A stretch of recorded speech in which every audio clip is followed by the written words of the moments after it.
بسم الله الرحمن الرحيم نحمده ونصلي على رسوله الكريم أما بعد فأعوذ بالله من الشيطان الرجيم بسم الله الرحمن الرحيم فمن زحزح عن النار وأدخل الجنة فقد فاز وما الحياة الدنيا إلا متاع الغرور. محترم بزرگوں اور دوستوں، السلام علیکم ورحمۃ اللہ وبرکاتہ. میں نے آپ کے سامنے قرآن پاک کی تلاوت کا شرف حاصل کیا ہو، جس کا مطلب مفہوم یہ ہے کہ جو دوزخ سے بچا لیا گیا اور جنت میں داخل کر دیے گئے وہ کامیاب ہو گئے اور یہ دنیا کی زندگی متاع غرور ہے. تالاب کی ایک ننھی سی مچھلی پانی میں نرم چارہ دیکھ کر اسی کی طرف لپکی اور اسی چارہ کو کھانا چاہا.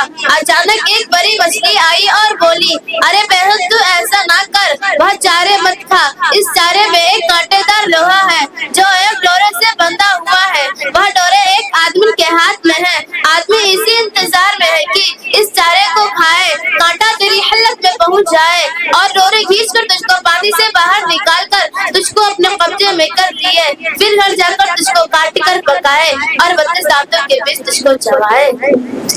پیاری نادان بہن میری بات مان لے، یہ مصیبت مول نہ لے. چھوٹے مچھلی ٹہر گئے. اس نے تالاب میں ادھر ادھر خوب چکر لگایا اور سوچا، نہ مجھے کانٹا دکھائی دے رہی ہے، نہ ڈورا، نہ کوئی آدمی، نہ 32 دانتوں اور نہ تیل، نہ کڑاہی، نہ آگ، اور پھر میں تو بالکل آزاد ہوں.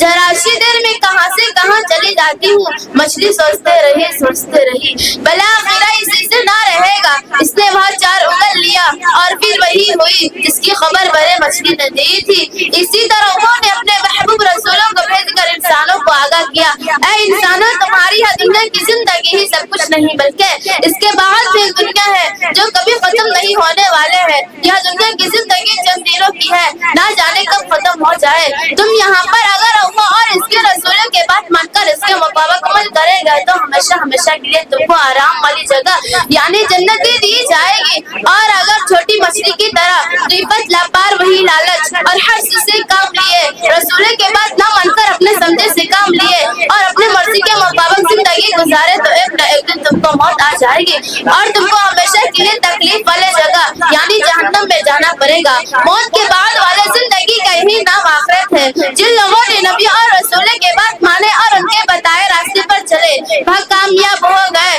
اور جنہوں نے بات نہ مانے سر کس کی ناکام ہو گئے.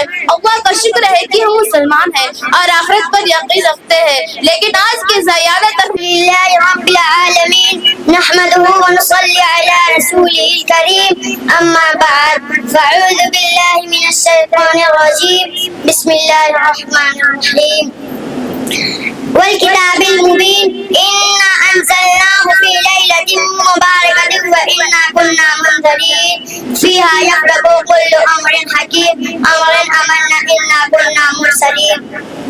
محترم بزرگوں اور دینی بھائیوں، السلام علیکم.